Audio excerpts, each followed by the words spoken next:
On est la veille de Noël, mais en janvier, il y aura cadeau, le prélèvement à la source, voilà, qui entrera en vigueur le mois prochain. Donc, vous le savez, votre feuille de paie sera amputée, donc, parce qu'il est normal, de l'impôt sur le revenu, qui sera prélevé directement. Y a-t-il, tiens, des pièges cachés? Il y en a des pièges cachés dans cette réforme, mais est-ce qu'on vous a vraiment tout dit? En tout cas, lui, il va tout vous dire. Bonjour Laurent. Bonjour David. Laurent Saillard, donc, journaliste au magazine Revenu. Est-ce que vraiment, parce que c'est comme ça que ça nous a été vendu, hein, on nous a dit, ouais, ça va nous simplifier la vie, ça va simplifier la vie des contribuables, le PS, le prélèvement à la source. Vous êtes dubitatif quand même, hein? Oui, en fait, je pense que ça ne va pas du tout simplifier la vie du contribuable, ça va quand même la lui compliquer. Et il faut d'ailleurs tordre le cou à quelques idées reçues. La première d'entre elles étant d'ailleurs, comme vous dites, cet argument de vente qui est que ça conviendrait à tout le monde. En réalité, 55% des contribuables en France ne payent pas l'impôt sur le revenu, donc ne sont pas concernés. En général, quand on les interroge, les gens sont toujours favorables à une réforme qui ne les concerne pas. Sur les 45% qui restent, vous en avez 15 à 20% qui ont un impôt sur le revenu assez modeste. Donc, bon, ils sont relativement neutres, on va dire, par rapport à la réforme. Mais en réalité, ceux qui sont vraiment concernés, c'est à ceux-là qu'on aurait dû poser la question. Et pour eux, ça va être le cauchemar et l'usine à gaz. Je rappelle que l'impôt sur le revenu en France est très concentré.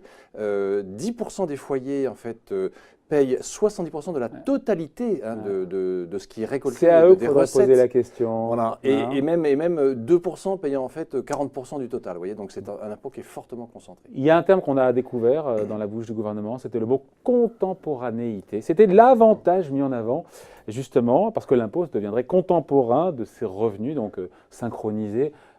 C'est vrai ou c'est faux? Mais en fait, ce n'est pas tout à fait exact. Là aussi, il y a un petit peu d'enfumage parce que si on reprend, si vous voulez, donc le système ancien est connu de tout le monde. En gros, on gagnait un an de trésorerie. Hein. C'est-à-dire que en N+1, on payait un impôt qui était sur l'année précédente, mais sur une déclaration que vous aviez faite et où tout était connu. Les revenus finaux étaient tous connus et le taux de l'impôt donc était connu une seule fois, hein, de façon définitive. C'est son paiement qui parfois était décalé. On payait en 3/4 ou on payait en 10 mois pour les mensualiser. Voilà. Mais enfin, il y avait une certaine certitude. En revanche, là, on s'engage avec ce prélèvement à la source à la française. Je dirais, ce que vous verrez, on en reparlera, c'est une exception française. L'impôt mensuel qui va être prélevé dès le mois de janvier 2019, il est assis sur les revenus de 2017, hein, puisque la dernière déclaration dont on dispose est de mai 2018, c'était pour les revenus 2017, donc N-2. Et or, il s'agit donc que d'une estimation. Elle peut donc être différente de ce qui se passe en 2019. Et en fait, ça ne va pas se faire tout de suite parce qu'il va y avoir un premier ajustement en fait, qui va être fait en mai 2019, puisqu'on va faire la déclaration des revenus 2018. Et donc là, au 1er septembre, on va avoir un nouveau taux qui sera… 1er septembre 2019, il y aura un deuxième taux. Il y aura un deuxième taux de prélèvement, mais qui en fait correspond à l'année 2018. On n'est toujours pas en 2019. Donc vous voyez que ce qu'on appelle le prélèvement à la source, en fait, dans cette version, qui est une version très française, un petit peu à part, en fait, il y a deux taux, on va revenir dessus. Donc en fait, la réforme, elle met fin au décalage d'un an. Elle fait perdre en fait, au contribuable l'avantage de trésorerie qu'il avait avant. Finalement, il fait une avance à l'État, mais en fait, il suffisait de généraliser le prélèvement mensuel automatique. Hein, 70%, il restait 30%, on l'imposait à tout le monde. On ne parlait plus de ce décalage, mais enfin, en tout cas, l'argent arrivait plus régulièrement dans les caisses de l'État. Ça aurait été quand même beaucoup plus simple. L'un des grands axes de communication du gouvernement autour du prélèvement à la source, c'est de dire que ça va simplifier les contraintes administratives, encore une fois, du contribuable. Vrai ou faux? Je pense que c'est plutôt faux parce que, encore une fois, et là il faut aussi tordre le cou ou dire que, enfin, oui, tordre le cou à certaines idées reçues où on entend des choses quand même qui sont quand même des sornettes. Notamment le fait de dire que c'est comme chez nos voisins européens. Mais non, justement. Si on avait fait comme chez nos voisins européens, on aurait fait quelque chose de très simple, comme ça se produit effectivement en Bretagne, en Allemagne, dans d'autres pays, c'est qu'on aurait pris effectivement à la source sur les revenus d'activité, c'est-à-dire sur la feuille de paye, quelque chose qui correspond à des tranches de salaire. Donc on aurait bien eu un prélèvement à la source, correspondant à la tranche de salaire, un impôt progressif, comme on le fait d'ailleurs très bien sur les cotisations sociales. Et là, on aurait eu un prélèvement à la source sur la partie de travail. Et effectivement, après, le contribuable, s'il a une situation plus compliquée ou familiale, peut, dans une déclaration, s'arranger avec l'État, si j'ose dire, de ces déclarations subsidiaires. Mais là, ce n'est pas ce qui a été choisi. On demande à un tiers collecteur, l'employeur, la caisse de retraite ou Pôle emploi, de prélever au nom de l'État la totalité de l'impôt du contribuable, donc pas uniquement ses revenus, l'impôt sur ses revenus du travail. Au nom de quoi? Pourquoi ces organismes sont censés faire le boulot pour l'État, c'est assez curieux et c'est pas ce qui se passe chez nos voisins européens. Et là, on voit que c'est un peu comme les 35 heures, l'ISF ou l'IFI, on fait une exception, un truc très français qu'on ne va pas trouver ailleurs, on va être les seuls à le faire et qui est quand même assez curieux parce que le contribuable va toujours faire sa déclaration chaque année, mais en plus, il va devoir être responsable de vérifier le trop perçu et le moins perçu. S'il a trop versé, tant pis pour lui. Si on lui a trop prélevé. Voilà, si on lui a trop prélevé, il va récupérer 18 mois après, sauf s'il y a un écart de plus de 10% et qu'il en fait la demande, mais 18 mois après, il va récupérer en fait ce qu'il a trop versé. Oui, puisqu'en fait, il faut attendre la déclaration suivante qui va ajuster et donc ensuite la prise en compte le 1er septembre. Si c'est un moins perçu, c'est-à-dire qu'en réalité, eh c'est à lui de dire, de se signaler, parce qu'il risque une pénalité de 10% s'il ne s'est pas signalé pour dire à l'administration fiscale qu'en fait, il verse peu, enfin pas assez par rapport à ce qu'il doit. Oui, alors je cherche quand même des points positifs. L'impôt il sera réglé en une seule fois. Eh bien non, justement, c'est ça la particularité de cette réforme, c'est qu'en fait, on vient de le voir en fait, en réalité, et finalement c'est un processus sur 3 ans avant que le taux réel de 2019 soit vraiment connu, mais c'est surtout qu'on va créer des univers différents. On crée un premier univers où on prélève à la source sur la feuille de paye ou la pension de retraite ou l'allocation chômage.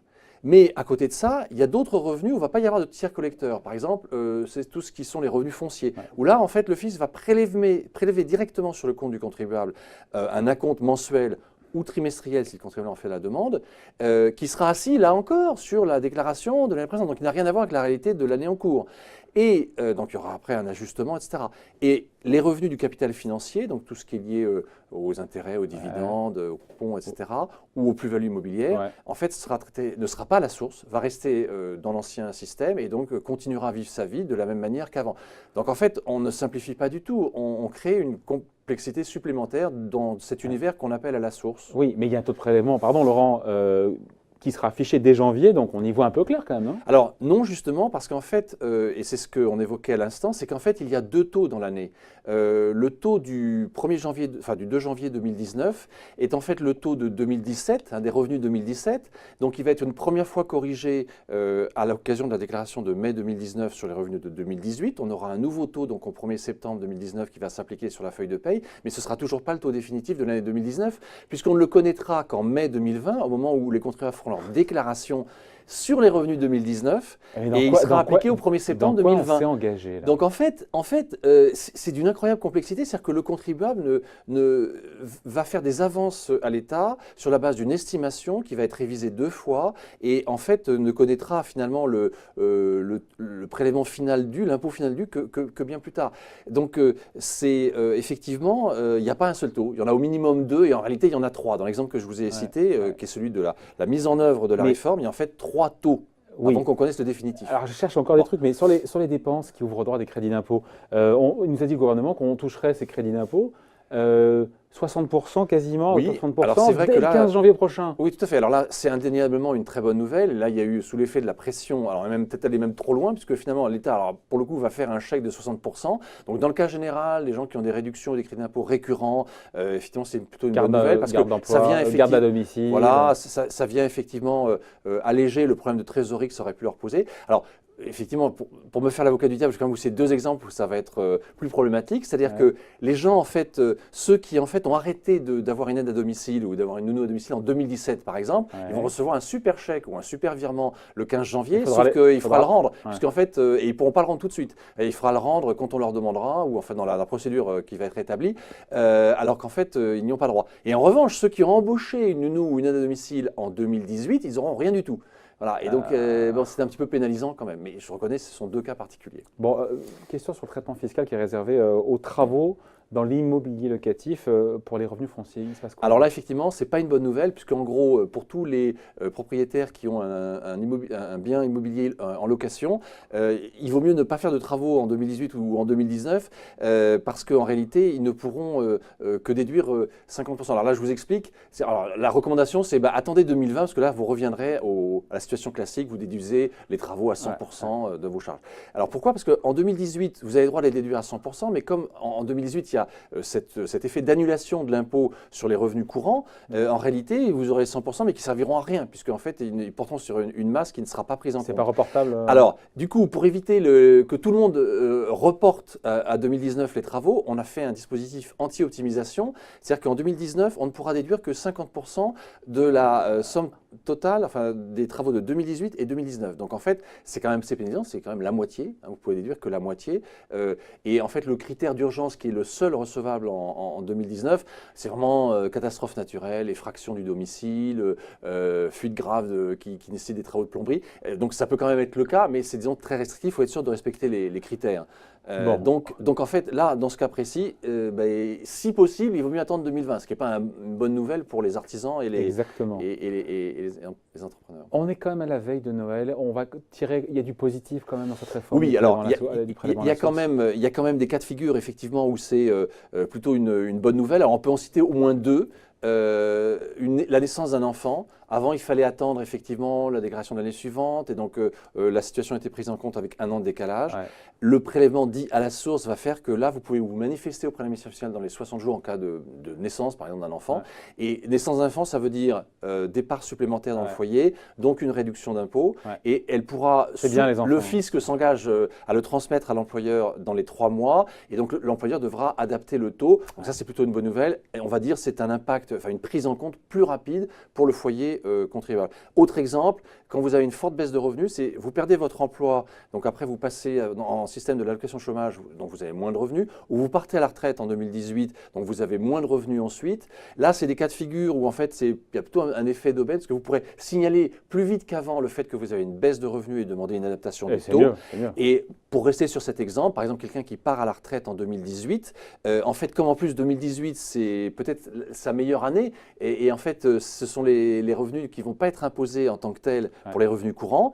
Et il va passer ensuite en 2019 avec un taux différent qui sera adapté à sa pension de retraite. Il devra quand même tout de même sans doute déclarer un revenu exceptionnel. Là, ce sera imposé une éventuelle prime de départ. Mais globalement, c'est un cas de figure où il y a effectivement un effet d'aubaine pour ceux qui sont partis à la retraite en 2018. En tout cas, ceux qui ont un doute que ce système de prélèvement à la source ne soit pas une usine à gaz ensemble pour leurs frais, parce qu'on a compris que c'était quand même pas ça. Il y a 2 ou 3 taux, on a vu là. Voilà, 2 dans l'année et en réalité c'est le troisième qui vous permettra de savoir vraiment finalement. En 2020. En 2020, qui permettra de savoir quel est le taux réel de votre impôt de 2019. Voilà. Bon, pour plus de détails, plus d'infos donc là-dessus, il y a évidemment le revenu hebdo cette semaine avec notamment un dossier spécial qui donne toutes les réponses aux questions que bon nombre de contribuables sont amenés à se poser. Merci beaucoup Laurent Saillard. Merci David. Bonne fête. Merci pour ces bonnes nouvelles. Allez, bye, à bientôt. Au revoir.